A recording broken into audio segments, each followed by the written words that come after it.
नमस्कार, welcome to my channel. मैं हूं मनीषा। दोस्तों, आज की वीडियो में हम जानेंगे कि माता रानी को हम नवरात्रि के दिनों में भोग प्रसाद क्या अर्पित करें। जैसे कि माँ रानी के 9 स्वरूप होते हैं और 9 स्वरूपों की पूजा अलग अलग की जाती है, तो हम अम्बे माता को अलग अलग क्या 9 दिनों में भोग अर्पित करें, जिससे माता को अधिक प्रसन्नता हो और हमारी मनोकामनाएं पूर्ण हो। और भोग प्रसाद को कैसे अर्पित करना चाहिए और भोग लगाने के बाद हमें उस भोग का क्या करना चाहिए, बहुत सारी बातें भोग से संबंधित होंगी, जो कि आज की इस वीडियो में हम आपके साथ शेयर करेंगे। दोस्तों, साथ में हम 9 दिनों के साथ में मंत्र जो होते हैं वो भी अलग अलग देवियों के अलग अलग मंत्र भी हम आपको बताएंगे। तो वीडियो पर आप इन तक बने रहें, जिससे संपूर्ण जानकारी आपको प्राप्त हो सके। चलिए वीडियो की शुरुआत करते हैं। दोस्तों, सबसे पहले आप सभी को नवरात्रि की हार्दिक शुभकामनाएं। माता रानी की कृपा आप सभी के जीवन में बनी रहे।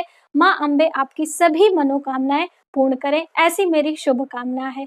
चलिए वीडियो की शुरुआत करते हैं। दोस्तों, हम बात कर रहे हैं माता रानी के भोग प्रसाद के बारे में। दोस्तों, प्रथम दिन प्रतिपदा का दिन होता है और इस दिन हम सभी अपने घर पे माता रानी की स्थापना करते हैं और घट स्थापना यानी कि कलश भी रखते हैं। तो कलश स्थापना के साथ में माता के प्रथम स्वरूप की पूजा की जाती है। माँ का प्रथम स्वरूप होता है शैलपुत्री माता का। शैलपुत्री माँ को भोग में हमें शुद्ध देसी घी अर्पित करना चाहिए, या फिर आप सफेद चीजों का भी भोग लगा सकते हैं। शुद्ध गाय का देसी घी यदि हम भोग में अर्पित करते हैं, इससे हमारे परिवार से रोग का विनाश होता है। यदि किसी रोग से आप ग्रस्त हैं तो जरूर यह कार्य करें। और जो हम घी लगाएंगे उसकी मात्रा कितनी होनी चाहिए, ये भी बहुत सारे लोगों के मन में संशय होता है। तो आप अपने सामर्थ्य के अनुसार ज्यादा सा भी लगा सकते हैं और थोड़ा सा, जैसे कि ये शुद्ध घी है, हम लोग अपने घर पे बना के रखते हैं, तो इसमें से आप इस तरह से चांदी का पात्र हो या फिर आप साधारण जो भी भगवान का बर्तन है उसमें आपको 4 चम्मच, 2 चम्मच, 1 चम्मच, जितनी आपकी सामर्थ्य हो उतना घी का भोग लगाएं। और उसके बाद इस भोग प्रसाद को क्या करेंगे, बहुत सारे लोगों के मन में संशय होता है। तो इसमें से जो भोग होगा आप 1 चम्मच अपने घर पे रखें, उससे आप अपनी रसोई में जो भी चीजें आप बना रहे हैं प्रसाद अपने खाने के लिए, उसमें इस्तेमाल करें और बाकी घी आपको मंदिर में दान करना चाहिए। यदि आप ऐसा करते हैं तो आपके घर से रोग और सभी प्रकार की बीमारियों का विनाश होता है। माता रानी अधिक प्रसन्न होती हैं। साथ में जो माता के मंत्र होते हैं, ओम ह्रीं शिवाय नमः, इस मंत्र से आपको 108 बारी मंत्रों का जप करना चाहिए और रुद्राक्ष की माला से जप करें तो अति उत्तम माना जाता है। देवियों की पूजा में रुद्राक्ष की माला इस्तेमाल करना चाहिए, या फिर आप स्फटिक की माला भी ले सकते हैं, लाल चंदन की भी माला ले लें। आप इनमें से कोई भी माला लेके मंत्रों का जप करें। तो ये हो गया माँ शैलपुत्री के मंत्रों का जप। माता का दूसरा स्वरूप होता है ब्रह्मचारिणी माता का। तो ब्रह्मचारिणी माँ को सफेद चीजों का भोग लगाना चाहिए, जैसे कि आपको चीनी मिश्री, या फिर आप चीनी मिश्री से कोई भोग मिष्ठान घर पे तैयार भी कर सकते हैं। यदि हम इन चीजों का भोग लगाते हैं तो आपको दीर्घ आयु की प्राप्ति होती है, आपको सुख सौभाग्य की प्राप्ति होती है। तो ये है मिश्री, आप देख सकते हैं। इस तरह से आप चांदी के पात्र में लगाते हैं तो बहुत ही शुभता प्राप्त होती है। ये भी आपको लगा के थोड़ा सा प्रसाद घर पे रख के अपने परिवार के सदस्यों को वितरित करें, और बाकी आप मंदिर में दान कर सकते हैं, ब्राह्मणों को दान कर सकते हैं।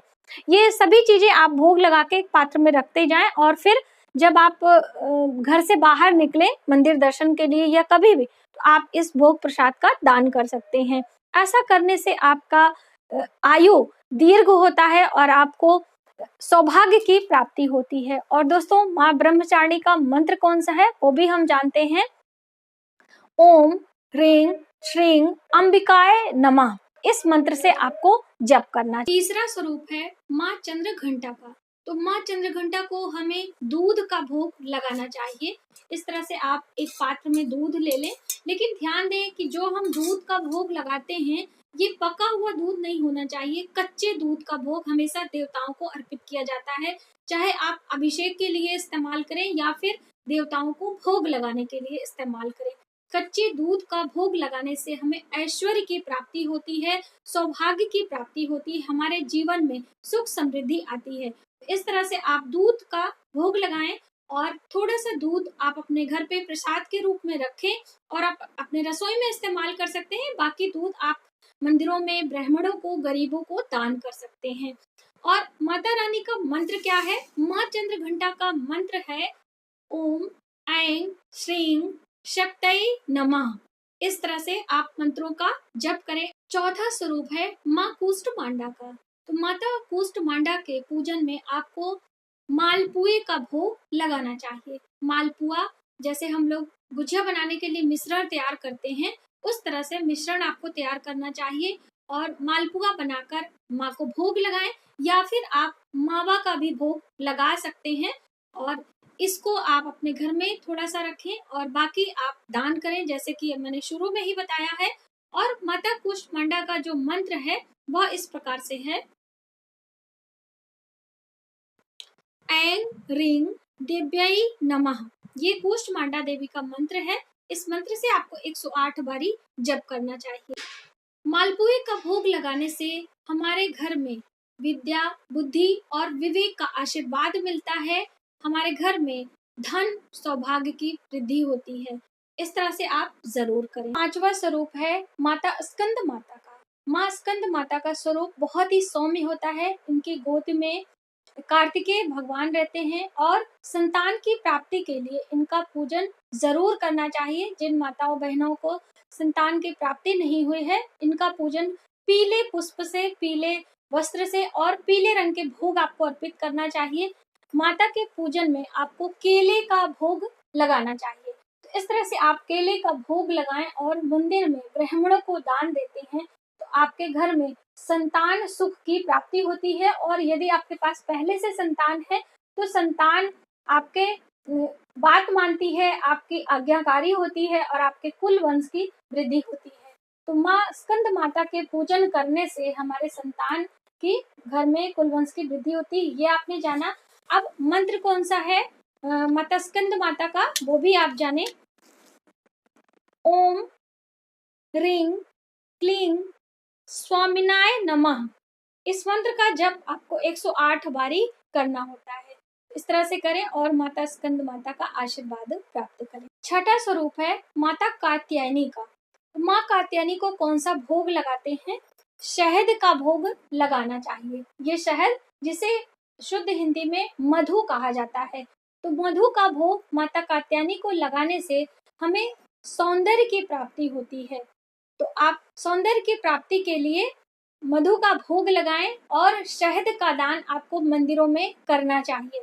तो आप छोटी छोटी शीशियां मार्केट में आती हैं, वो भी आप अलग अलग ले सकते हैं, क्योंकि इसे इधर उधर करेंगे तो चींटियां वगैरह आ जाती हैं। तो आप छोटी छोटी शीशियां अपने जो है सामर्थ्य के अनुसार लें और घर में एक शीशी का भोग लगा दें। बाकी आप इस तरह से रख के मंदिरों में आप दान कर सकते हैं, बहुत ही शुभ होता है।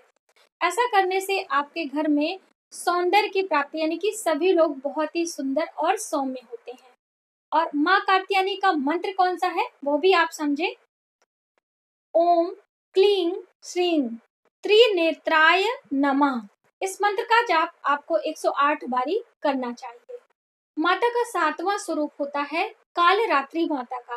वैसे तो माँ का बहुत ही भयानक विकराल रूप होता है, लेकिन माँ बहुत ही शुभ आशीर्वाद देती हैं, रोग और शोक का विनाश करती हैं, हमारे जीवन में बल और हमें बहुत ही शक्तिशाली बनाती हैं। तो इसलिए माँ काली का पूजन जरूर करना चाहिए और उनके पूजन में हमें गुड़ का भोग लगाना चाहिए। इस तरह से आपको गुड़ ले लेना होता है और भोग लगाना चाहिए। इस गुड़ का आधा हिस्सा आपको अपने घर पे रखना चाहिए और आधा यदि आप मंदिर में दान करते हैं तो आपके घर में जितने भी सदस्य हैं उन्हें किसी प्रकार का शोक नहीं होता है, उन्हें बल और शक्ति का प्रदान आशीर्वाद मिलता है। तो इस तरह से माँ काली के पूजन में आपको गुड़ का भोग जरूर लगाना चाहिए। और प्रिय मंत्र कौन से हैं वो भी आप जाने। माँ काली का मंत्र है क्लीं ऐं श्रीं कालिकाय नमः। इस मंत्र से आपको 108 बारी जप करना होता है। अब हम बात करेंगे माता गौरी की यानी कि 8वें दिन माँ गौरी की पूजा की जाती है। और माता गौरी का जो मंत्र है वह इस प्रकार से है, श्रीं क्लीं ह्रीं वरदाय नमः। इस मंत्र से आपको 108 बारी जप करना चाहिए। और माँ को भोग क्या लगाना चाहिए? माँ के भोग प्रसाद में आपको नारियल अर्पित करना चाहिए। दोस्तों इस प्रकार से ये नारियल होता है, आप देख सकते हैं। और इस नारियल को अष्टमी तिथि को आपको माँ के सामने इस तरह से रखना चाहिए। लेकिन ध्यान रखें कि अष्टमी तिथि को कभी भी नारियल हमें तोड़ के नहीं चढ़ाना चाहिए। जैसे कि एक प्रकार से नारियल की बलि देते हैं, हमारे हिंदू परंपरा में जो है बलि देने की प्रथा होती है नारियल का, लेकिन आपको अष्टमी के दिन नारियल की बलि नहीं देना चाहिए। कुल वंश की वृद्धि रुक जाती है, बहुत बड़ा पाप लगता है यदि हम अष्टमी तिथि को नारियल की बलि देते हैं। तो आपको अपने घर में या फिर आप मंदिर भी गए हैं तो वहां पर आपको सीधा नारियल, ये जटा वाला है या फिर आप छिला वाला भी ले सकते हैं, कोई प्रॉब्लम नहीं है। दोनों में से कोई भी नारियल आपको माँ को समर्पित करना चाहिए। और यदि अपने घर पे कर रहे हैं तो दूसरे दिन आपको उस नारियल को अपने सिर से वार के जल प्रवाह करना चाहिए। ऐसा करने से आपके जाने अनजाने में किए गए पापों का नाश होता है। वह 9वां स्वरूप होता है माँ सिद्धिदात्री का। माँ सिद्धिदात्री का पूजन करने से हमें हमारी मनोकामनाएं यानी कि जो हम मनवांछित फल चाहना चाहते हैं वह हमारी पूर्ण होती है, हमें सिद्धियों की प्राप्ति होती है। तो माँ के मंत्र कौन से हैं, पहले हम वो जानेंगे। माता सिद्धिदात्री के मंत्र हैं, ह्रीं क्लीं ऐं सिद्ध्यै नमः। इस मंत्र से आपको 108 बारी जप करना है। और माता को भोग प्रसाद क्या लगाना है? तो इस दिन आप भोग में चना और हलवा, आटे की छोटी छोटी पूरियां जो होती हैं जिसे हम जो है नैवेद्य भी कहते हैं, तो आप इस तरह से भोग लगाएं। और विशेष में आपको ये आप देख सकते हैं, ये धान का लावा है जो कि दीपावली पे हम माता लक्ष्मी को अर्पित करते हैं। बिल्कुल पास से हम दिखाना चाहेंगे दोस्तों, इसे आपको अर्पित करना चाहिए। इस तरह से सिद्धिदात्री माता को धान का लावा अर्पित करने से आपकी सभी मनोकामनाएं पूर्ण होती हैं।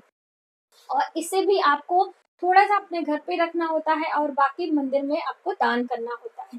इस तरह से यदि आप करते हैं पूरे 9 दिन तक शिद्दत से, तो आपकी सभी मनोकामनाएं पूर्ण होती हैं, माता रानी की कृपा आपको प्राप्त होती है।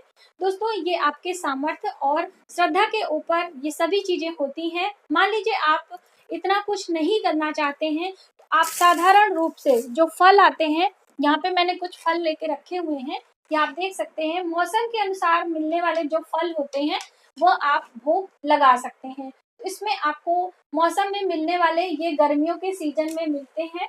इस तरह से ये वाटरमेलन है और ये पपाया है और यहाँ पे एप्पल है, ग्रेप्स हैं, तो ये सभी चीजें भी आप लगा सकते हैं। इन सभी चीजों का भोग लगाकर माता रानी की कृपा प्राप्त कर सकते हैं।